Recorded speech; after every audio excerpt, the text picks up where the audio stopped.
Imagine looking up at the night sky and realizing those pinpricks of light aren't just stars anymore. They're ships, thousands of them. An alien armada stretching so far across the heavens it looks like someone smeared silver paint over the black. That's what the people of Earth saw when the Galactic Empire finally arrived. For the aliens, this wasn't unusual. They had done this before dozens of times, maybe hundreds. Entire species, entire worlds had already fallen to them. The drill was always the same: arrive with overwhelming force, crush resistance quickly, and install their order. It worked every single time. So when they looked at Earth, what did they see? A young, untested species barely scraping the surface of interstellar travel. Our fleets were laughably small, our weapons crude compared to theirs. Humanity, to them, wasn't a challenge. It was a formality, another box to tick off on their endless expansion, and Earth's reactions seemed to prove them right. Governments scrambled, militaries bickered over strategy, civilians panicked. News feeds were filled with grim reports. Some people begged for surrender, others shouted for total war, even if it meant extinction. From the outside, it must have looked exactly how the invaders predicted: disorganized chaos from a species about to be erased. But here's the part they didn't understand: what looked like weakness was something else entirely. Because humans have never fought wars the right way. We don't follow rules neatly written in military manuals. We don't stick to strategies that make sense to outsiders. Our history is filled with examples of outnumbered, outgunned people refusing to lose simply because they weren't supposed to. The aliens thought they were walking into another simple conquest. Instead, they were stepping into a nightmare they couldn't comprehend. At first glance, it didn't look like we had a chance. Their fleet dwarfed anything we could launch. Their weapons could cut continents apart. Their armies had trained for centuries with precision we couldn't match. And yet behind the fear, beneath the panics, something else was taking shape. Humans weren't preparing to fight their war. We were preparing to fight ours. And that difference, the one they never expected, would change everything. So when the Galactic Siege began, it wasn't the story of Earth's downfall. It was the story of how humanity rewrote the rules of war itself. The first clear images came from deep space telescopes. At first, astronomers thought the bright streaks were comets or some freak cosmic event, but the patterns were too exact, too deliberate. Then came the confirmation: ships, not just a few, not hundreds, tens of thousands.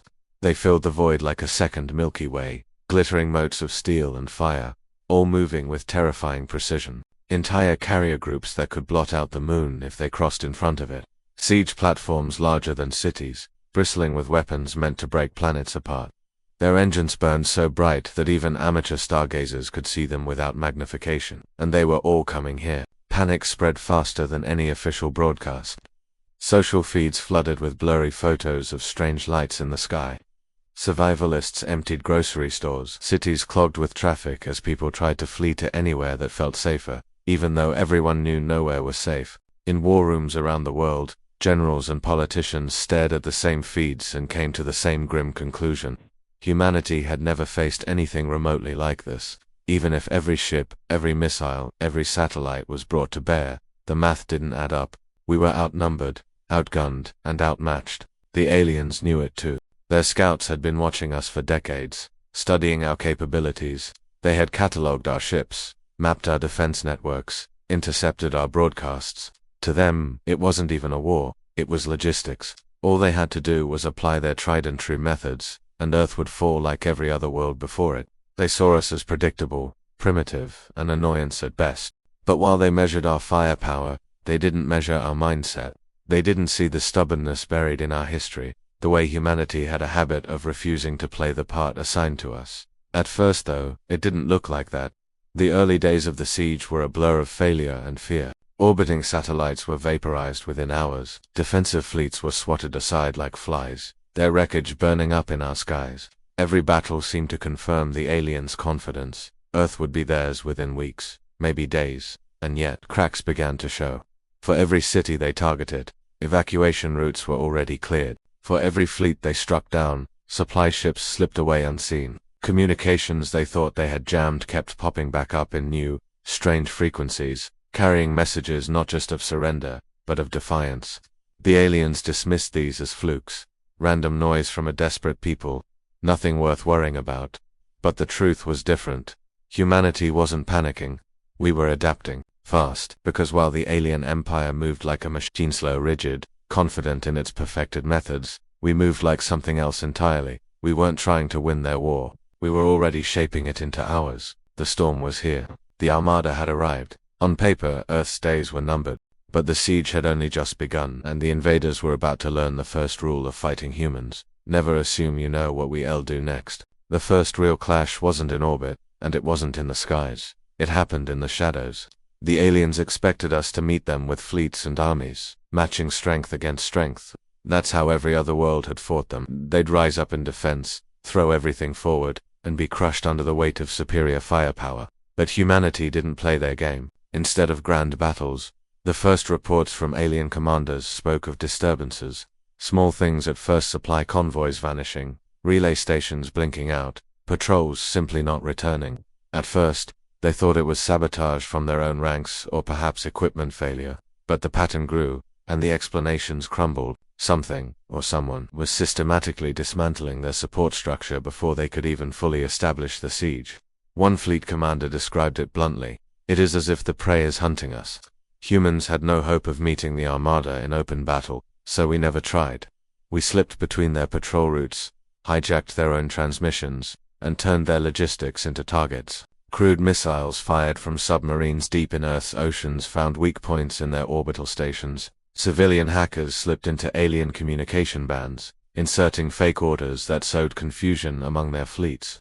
Drones disguised as space debris drifted silently until the perfect moment to strike, crippling ships that never even saw an enemy approach. The aliens were stunned. These weren't tactics they had prepared for. To them, war was straightforward: overwhelming strikes, swift compliance, and predictable resistance. Humanity's style wasn't resistance, it was chaos. And then came the psychological warfare. It started with broadcasts.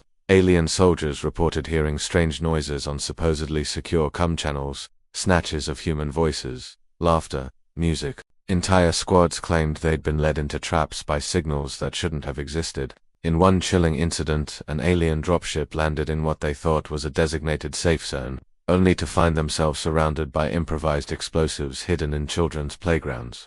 Humans weren't just fighting their bodies, we were fighting their minds. The turning point came when an alien fleet, assigned to blockade Earth's southern hemisphere, began reporting mass failures, not from battle damage, but from stress fractures in their systems. Their supply lines had been severed without a single ship-to-ship engagement. Desperate for answers, their commanders demanded to know how a primitive world had achieved such disruption. The answer, of course, was that we weren't fighting the siege at all, we were rewriting it. We didn't build massive fleets because we didn't need to. We didn't rely on brute force because we couldn't. Instead, we used unpredictability as a weapon. To us, a battlefield wasn't just where the armies met. It was everywhere: networks, supply chains, psychology, even the weather itself. By the time the aliens realized what was happening, their initial confidence was already cracking. They came expecting a short campaign. Instead, they were dragged into a fight with no front lines, no clear objectives, and no familiar rules. One alien commander summed up the fear spreading through their ranks: "We studied their weapons. We never studied their minds." That was our first mistake. The anomaly had been unveiled. Humanity wasn't playing defense. We were playing something else entirely, and the invaders were beginning to realize they didn't know the game at all. The alien empire had fought for thousands of years. They had perfected the art of conquest. To them, war was a science with fixed outcomes. Superior numbers and technology always triumphed. Every battle they waged followed the same rhythm: invade, overwhelm, suppress, occupy. It had worked so reliably that they saw it as law. But on Earth, those laws broke down. The first cracks appeared in their logistics. Alien fleets relied on complex supply chains stretching across light years: fuel depots, food shipments, ammunition convoys. Each link had to hold for the machine to function. Humanity made those links the primary battlefield. Instead of wasting ships on suicidal charges against their armadas, we hit what kept those armadas alive. Fishing vessels became mine layers. Freight drones were repurposed as kamikaze saboteurs. Small unarmed craft slipped past sensors by mimicking natural orbital debris. Each strike was minor on its own: a single supply freighter lost here, a communications relay jammed there, but the effects compounded. Suddenly, fleets that had never known hunger or fuel scarcity found themselves stranded, their supplies bleeding away faster than they could replenish them. To the aliens, It was incomprehensible. War wasn't supposed to be about economics. It wasn't supposed to be about strangling supply lines. Yet humanity had centuries of experience in exactly that kind of warfare. From blockades to scorched earth, from guerrilla ambushes to cyber sabotage, we had written entire chapters of history on how to cripple an enemy without ever meeting them in open battle. And then came the ghosts. That was what alien soldiers began calling them, targets they couldn't pin down. Threats that disappeared before they could retaliate. A platoon would be ambushed in the jungles of South America, only for the attackers to melt away as if the forest itself had swallowed them. Naval fleets would chase phantom signals for days, burning fuel and resources, only to find nothing but empty space. Even orbital installations weren't safe. Engineers reported systems shutting down at random, as if human saboteurs had somehow slipped aboard despite airtight defenses. None of it made sense to commanders raised on strict battle doctrines. Where was the front line? Who was the enemy? Why wouldn't humanity fight properly? The truth was simple. We didn't believe in proper. Our technology wasn't the strongest, but it was adaptable. Our weapons weren't the most advanced, but they were versatile. More importantly, we had imagination, and imagination meant we never stopped rewriting the rules. One alien fleet learned this the hard way. Stationed in orbit over Africa, they prepared for a decisive bombardment meant to terrify humanity into submission. Just as the order was given, half their fleet went dark. Entire ships, disabled in an instant, no weapons fired, no explosions, just silence. The cause? Human hackers had slipped into their systems weeks earlier, hidden beneath layers of code the aliens never bothered to study. While the fleet prepared for glorious conquest, humanity had quietly pulled the plug. The battle that followed wasn't even a battle. The aliens tried to retreat, but with communications jammed and propulsion systems failing, their once mighty warships became helpless targets.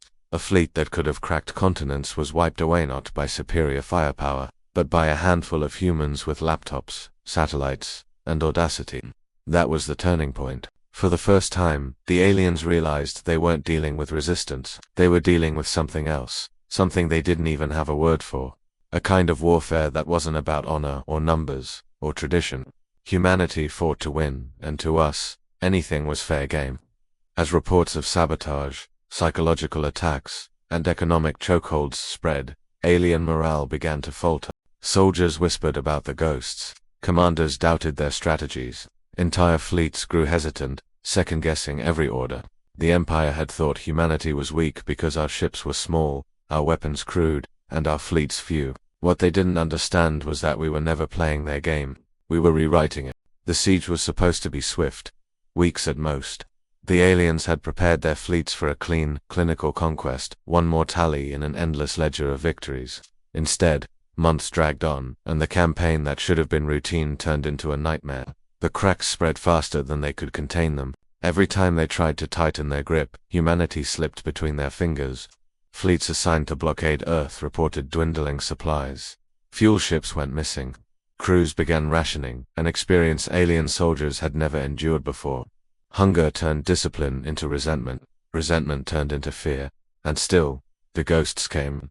Ambushes struck at odd hours, often with no pattern. Sometimes it was human fighters darting out of the atmosphere, unleashing swarms of missiles before vanishing back into cover. Sometimes it was entire networks of drones hidden in Earth's orbit, flickering to life just long enough to cripple a patrol ship before going silent again. Even civilian resistance added to the chaos. Farmers used repurposed satellites to blind alien sensors. Engineers flooded their frequencies with static. Children in basements hacked into alien comms just to play music, taunting the invaders with songs they couldn't understand. The effect was corrosive. Every sound became suspect.